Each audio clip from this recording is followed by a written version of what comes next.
De septembre à la fin de l'hiver, vous allez trouver les courges sur les étals des marchés ou au restaurant. Elles mettent plusieurs mois à mûrir et pendant ce temps-là, nous travaillons beaucoup. C'est ce que je vais vous montrer, en quelque sorte le voyage des courges de la graine à l'assiette.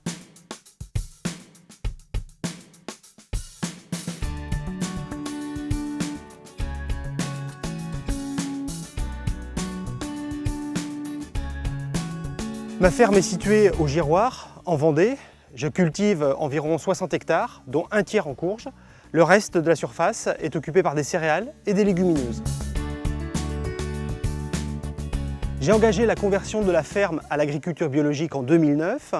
Je respecte un cahier des charges qui interdit notamment l'utilisation de produits phytosanitaires et d'engrais d'origine chimique. Toutes mes courges sont produites sans traitement.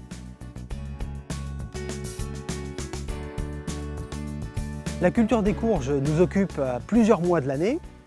En mars, nous allons apporter du fumier. En avril, nous allons labourer et hercer le terrain, c'est-à-dire préparer un lit de semences très fin. En avril ou en mai, nous allons poser un film de paillage en amidon de maïs biodégradable qui va permettre de réchauffer le terrain, de garder de l'humidité et de limiter l'enherbement. En avril ou en mai, nous allons semer les graines.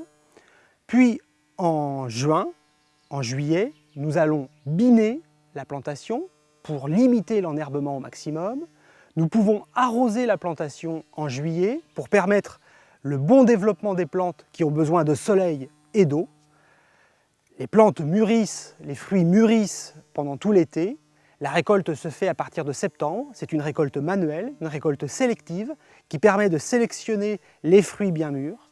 Il faut cependant tout ramasser avant la fin du mois d'octobre, avant les premières gelées, pour pouvoir conserver les courges tout l'hiver. Nous sommes en juillet, au petit matin, la plantation est bien verte, nous sommes au stade de la floraison et de la nouaison. Il y a énormément de fleurs, des fleurs mâles et des fleurs femelles. Dans les fleurs mâles, il y a des étamines. Les insectes pollinisateurs, les abeilles, les bourdons vont venir prendre le pollen sur ces étamines pour féconder les fleurs femelles qui vont donner des petits fruits. C'est le stade de la nouaison des fruits. Donc sur une tige comme celle-ci, il y a plusieurs petits fruits. Et puis un petit peu plus loin, près du centre du pied, on trouve un fruit déjà un petit peu plus important. Et les plus gros, en septembre ou octobre, atteindront plusieurs kilos. On cultive des courges décoratives et alimentaires.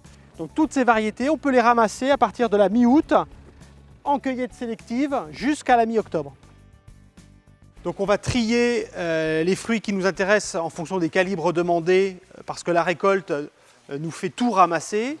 Et ces fruits que nous choisissons en fonction de leur calibre, on va les laver, on va les débarrasser de la terre, on va bien voir s'ils sont de très bonne qualité comme celui-ci.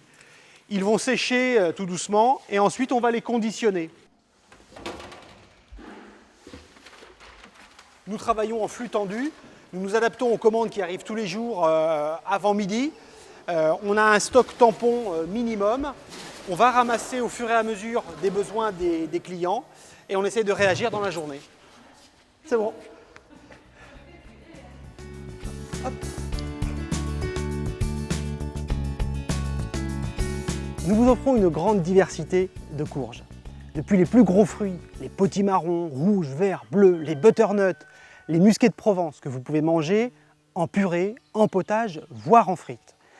Les fruits moyens comme les pâtissons, blancs, oranges, les pâtidous, les délicata que vous pouvez manger farcis, en gratin ou en petits dés poêlés. Les petits fruits comme les baby boo, Jack B. Little ou pommes d'or que vous pouvez manger farcis comme des tomates et qui sont très surprenants.